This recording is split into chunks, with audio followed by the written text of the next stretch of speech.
నిజ నిర్ధారణకు అంతిమ నిర్ణయం డిఎన్ఏ టెస్ట్. ఉన్నది ఉన్నట్లుగా వాస్తవాలను శోధించి వివరించే మన డిఎన్ఏ టీవీ, మన రాష్ట్రం, మన ఛానల్. నమస్కారం. ఈరోజు అన్న నందమూరి తారక రామారావు వర్ధంతి సందర్భంగా ముఖ్యంగా ఆయన రాజకీయాల్లోకి రావాల్సిన అవసరం ఏంటి, లేదా ఈ మధ్య కొంతమంది ఆయన ఒక కుల నాయకుడు అన్న విధంగా ముద్రేసే పరిస్థితుల మీద మాట్లాడదలుచున్నాను. నందమూరి తారక రామారావుని చూస్తా పెరిగిన వాళ్ళలో మాలాంటి వాళ్ళు కొంతమంది ఉన్నాం.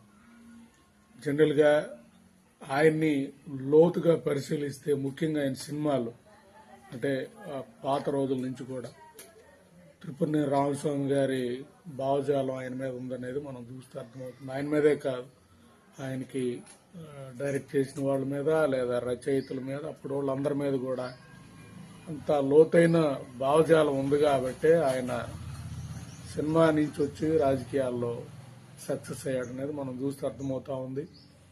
జనరల్గా ఆయన ఏదో స్టార్డమ్ వల్ల రాజకీయ నాయకుడు అవ్వలేదు, సామాజిక అంశాలను స్ప్రో చేశాడు ఆయన. మీరు ఏ సినిమానో చూడండి, దేవుడు చేసిన మనుషులు కానీ లేదా బ్రహ్మంగారి జీవిత చరిత్ర కానీ, అంటే బ్రహ్మంగారి జీవిత చరిత్రలో పాత్రలో ముఖ్యంగా కుల వివక్ష మీద, ముఖ్యంగా హిందూ మతాన్ని కుల వివక్ష క్యాన్సర్ ఎలాగా పట్టి పీడిస్తుందన్న దాని మీద, అలాగే దానవీర సూరకర్ణలో మనందరం కూడా దుర్యోధనుడు అంటే విలన్ అనుకుంటాం. దుర్యోధనుడు సమతావాది, దుర్యోధనుడు అనే వ్యక్తి ఎలాంటి వాడు అన్నది దానవీర సూరకర్ణ సినిమాలో చూపిస్తే మనకు అర్థమవుతుంది. అదే రావణ బ్రహ్మను కూడా మనందరం కూడా రాక్షసుడు అన్న విధానం ఉండే పరిస్థితులలో రావణ బ్రహ్మ ఎంత శివభక్తుడు, ఎంత నిష్ఠ, ఇవన్నీ కూడా ఆయన సామాజిక స్పృహ అనుకోవాలంటే ఇవన్నీ కూడా ఉత్తరాది ఆధిపత్యం మీద, అంటే ఆ భావజాలం మీద వీళ్ళందరూ కూడా ఈ సినిమాలు ఇవన్నీ వచ్చిన పరిస్థితి మనం గమనించాలి. ఇంకా ముఖ్యంగా ఆయన రాజకీయాలకి రావటానికి ఉపయోగపడిన సర్దార్ పాపరాయుడు కానీ, సర్దార్ పాపరాయుడు సినిమాలో స్వతంత్ర సమరయోధులు వేరు, ఆ తర్వాత వచ్చిన ఆ పేరు చెప్పుకొని ఆ పార్టీని కంటిన్యూ చేసి ఎలా అధికారాన్ని అనుభవిస్తారన్న దాని మీద సర్దార్ పాపరాయుడులో చూపించిన విధానం, సో అదొక విధానం. తర్వాత ముఖ్యంగా బొబ్బిలిపులి సినిమా కానీ మనం కానీ చూస్తే మనసు పెట్టి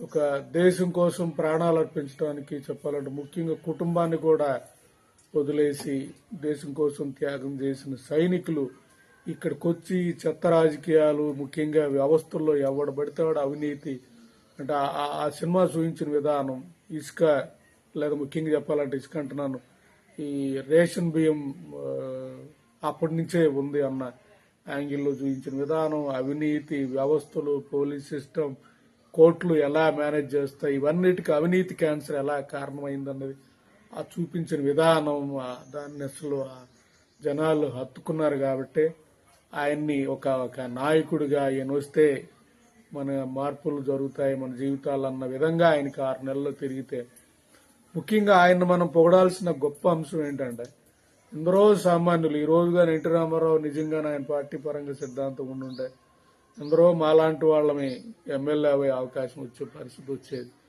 సో డబ్బు రాజకీయాలు, ఈరోజు ఒక ఎమ్మెల్యే గెలవాలంటే 50-60 కోట్లు, ఎంపీ గెలవాలంటే మొత్తం గెలిచిన ఈ కార్పొరేట్లందరూ కూడా అసెంబ్లీకి, పార్లమెంట్కి వెళ్తే ఒక్క సమస్య పరిష్కారం కాకపోగా ఈ కార్పొరేట్లు కొమ్ము కాసే పరిస్థితి కనబడతా ఉంది. కాబట్టి ముఖ్యంగా సామాన్యులు అసెంబ్లీకి రావాలి, సామాన్యులు పార్లమెంట్కి రావాలన్న దాంతో ఆయన తీసుకున్న నిర్ణయంతో ఆ రోజు ఎంతో మంది రాజకీయాల్లోకి రావడం, ఎంతో మంది గొప్ప గొప్ప నాయకులైన పరిస్థితి. మీరు చూస్తే దేవేంద్ర గౌడ్ కానీ, కోడెల శివప్రసాద్ కానీ, బుచ్చయ్య చౌదరి కానీ, అయ్యన్న పాత్రుడు కానీ, వీళ్ళంతా నార్మల్ వాళ్ళు, చిన్న వాళ్ళు, చిన్న కుటుంబాల నుంచి వచ్చిన వాళ్ళు. అదొక రెవల్యూషన్ అనాలి. అలాంటి రెవల్యూషన్ ప్రాసెస్ ఈరోజు అవసరం ఉంది. అలాంటి ప్రాసెస్ కోసమే మాలాంటి వాళ్ళమే ఆమ్ ఆద్మీ పార్టీలో చేరటం జరిగింది. ఆమ్ ఆద్మీ పార్టీలో సామాన్యులు ముఖ్యంగా డబ్బు మధ్య లేని రాజకీయాలు చేస్తారు కాబట్టి దాంతో పార్లమెంట్కి లేదా అసెంబ్లీకి వెళ్లే పరిస్థితి ఉంటుంది. దానికోసమే మేమందరం కూడా మా వృత్తిపరంగా కొంత టైం స్పెండ్ చేస్తూ, మా డబ్బులు స్పెండ్ చేస్తూ, ఇవన్నీ కూడా మేము చెప్పాలంటే పెద్ద ఆయన రామారావు స్ఫూర్తితోటనే కాబట్టి ప్రజా చైతన్యం చేసి ప్రజల్లో మార్పు తీసుకొచ్చి నిజమైన ప్రజాస్వామ్యం తీసుకొచ్చిన ఎవరైనా మహానాయకుడే కాబట్టి నందమూరి తారక రామారావు ఎప్పటికీ మహానాయకుడే. పార్టీలకు అతీతంగా ఆయన ఉంచండి అనేది కోరుతున్నాం. ధన్యవాదాలు.